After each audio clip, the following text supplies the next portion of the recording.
Hello, ഇന്ന് നമുക്ക് chicken majboos ഉണ്ടാക്കി നോക്കിയാലോ? നമ്മുടെ കുഴിമന്തിയൊക്കെ വരുന്നതിന് മുന്നേ ഫേമസ് ആയ ഒരു സാധനമായിരുന്നു കേട്ടോ ചിക്കൻ മജ്ബൂസ്. ചിക്കൻ മജ്ബൂസ് കഴിക്കാത്തവരാണെങ്കിൽ ഒന്ന് ട്രൈ ചെയ്ത് നോക്കുക, ഉറപ്പായി ഇഷ്ടപ്പെടും. ഇതിന് ആവശ്യമായി കുറച്ച് ഓയിൽ ഒഴിക്കുക. ശേഷം നമ്മുടെ മുന്തിരി, അണ്ടിപ്പരിപ്പ്, ഏലക്ക, നമ്മുടെ മസാലക്കൂട്ടുകളായ ഗ്രാമ്പു, പട്ട ഇതൊക്കെ ഇട്ടതിന് ശേഷം ഇതിനോട് കുറച്ച് കുരുമുളക് ഇടാൻ മറക്കല്ലോ. ശേഷം നമ്മൾ ചെറുതായി അരിഞ്ഞു വെച്ച് സവാള, ക്യാരറ്റ്, ക്യാപ്സിക്കം ഇതിനോടൊപ്പം ഒരു 5-6 പച്ചമുളകും ഉപ്പും ഇട്ട് നല്ല രീതിക്ക് ഒന്ന് വഴട്ടുക. എന്നിട്ട് നമ്മുടെ മുളക് പൊടിയും മല്ലിപ്പൊടിയും മഞ്ഞൾപ്പൊടിയും കൂടി ഇട്ട് നല്ല രീതിക്ക് വഴട്ടിയതിന് ശേഷം ഒരു 4-5 തക്കാളി മിക്സിയിൽ നല്ലതുപോലെ പേസ്റ്റ് രൂപത്തിൽ അടിച്ചെടുക്കുക കേട്ടോ. ഇതൊന്ന് വഴട്ടിയതിന് ശേഷം നമ്മുടെ മെയിൻ സാധനമായ മന്തി മസാല ഇടുക.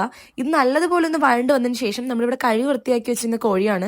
ഇത് 2 കോഴി ഉണ്ട് കേട്ടോ. ആവശ്യത്തിനനുസരിച്ച് എടുക്കുക. ആളെണ്ണം കൂടുതലുള്ളതാണ് കേട്ടോ ഞങ്ങൾ 2 കോഴി ഇവിടെ എടുത്തിട്ടുള്ളത്. എന്നിട്ട് ഈ കോഴിയിൽ ഫുൾ അരപ്പും പറ്റുന്ന രീതിക്ക് നല്ല രീതിക്ക് ഇളക്കി കൊടുക്കുക കേട്ടോ. എന്നിട്ട് തൈര് ഒഴിച്ചൊന്ന് സെറ്റ് ആയതിനു ശേഷം വെള്ളം ഒഴിക്കുക. വെള്ളത്തിന്റെ അളവെന്ന് പറയുന്നത് 1 കപ്പ് അരിക്ക് 1.5 കപ്പ് വെള്ളം, അങ്ങനെ 3 കപ്പ് വെള്ളം ഒഴിക്കുന്നുണ്ട് കേട്ടോ. എന്നിട്ട് നല്ലതുപോലെ ഒന്ന് ഇളക്കിയതിനു ശേഷം കുറച്ച് ഉപ്പ് ഇട്ട് ഒന്ന് അടച്ചു വെക്കുക. ചിക്കൻ പകുതി വേവാകുമ്പോഴത്തേക്കും നമ്മൾ ഇതിന് ചിക്കൻ കോരി എടുക്കേണ്ട ആവശ്യമുണ്ട്. കാരണം നമുക്ക് ചിക്കൻ ഫ്രൈ ചെയ്യേണ്ടതാണ്. അതിനായിട്ട് ചിക്കൻ മാത്രം നമ്മൾ സെപ്പറേറ്റ് ആയിട്ട് മാറ്റിയെടുക്കുക. ഈ വെള്ളത്തിലാണ് കേട്ടോ നമ്മൾ അരി വേവിക്കേണ്ടത്. ചിക്കന്റെ ഫ്രൈക്ക് ആവശ്യമായ മസാല എന്ന് പറയുന്നത് മുളക് പൊടി, മഞ്ഞൾപ്പൊടിയും നമ്മുടെ മന്തി മസാലയാണ് കേട്ടോ.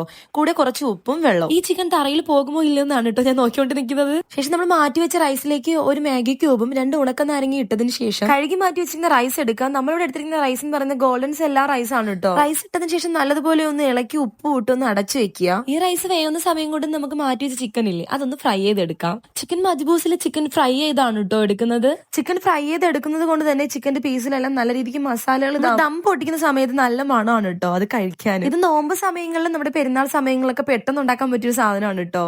ചിക്കൻ എല്ലാം നമ്മൾ പൊരിച്ചു മാറ്റിയതിനു ശേഷം നമ്മുടെ റൈസ് ഇവിടെ ഏകദേശം വെന്തിട്ടുണ്ട്. റൈസ് ഒക്കെ ഒന്ന് സെറ്റ് ആയതിനു ശേഷം നമ്മുടെ മന്തി മസാല മുകളിലേക്ക് ഇടുക. മന്തി മസാലയുടെ അളവ് കൂടുന്നതിനനുസരിച്ച് നമ്മുടെ ടേസ്റ്റും കൂടും കേട്ടോ. എന്നും പറഞ്ഞ് വാരിക്കോരി ഇടരുത്, ആവശ്യത്തിന് ഇടുക. എന്നിട്ട് നമ്മൾ നെയ്യിൽ കോരി മാറ്റി അണ്ടിപ്പരിപ്പും മുന്തിരിയും കൂടി ഇടുക. ഇതിന് മുകളിലേക്ക് മല്ലിയില കുറച്ചിടുക കേട്ടോ. മല്ലിയില ഇട്ടതിന് ശേഷം നമ്മളിവിടെ പച്ചമുളക് ഇടുന്നുണ്ട്, ഒരു 5-6 പച്ചമുളക് ഇടുക. ഇതിന് ശേഷം നമ്മൾ ഫ്രൈ ചെയ്ത് മാറ്റിയ ചിക്കനും കൂടി പുറത്ത് ഫുള്ള് കവർ ചെയ്യുക. ശേഷം നമ്മൾ ചിക്കൻ ഫ്രൈ ചെയ്യാൻ എടുത്ത ഓയിലില്ലേ അത് 1 സ്പൂൺ ഇതിന് മുകളിലായിട്ട് ഒഴിച്ചു കൊടുക്കുക.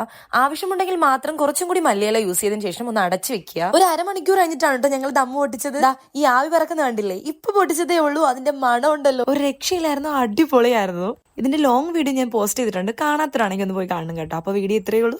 വീഡിയോ ഇഷ്ടപ്പെടുവാണെങ്കിൽ ലൈക്ക് ചെയ്യാനും കമന്റ് ചെയ്യാനും സബ്സ്ക്രൈബ് ചെയ്യാനും മറക്കല്ലോ കേട്ടോ. അപ്പോൾ അടുത്ത വീഡിയോ ആയിട്ട് വീണ്ടും വരാം. ബൈ.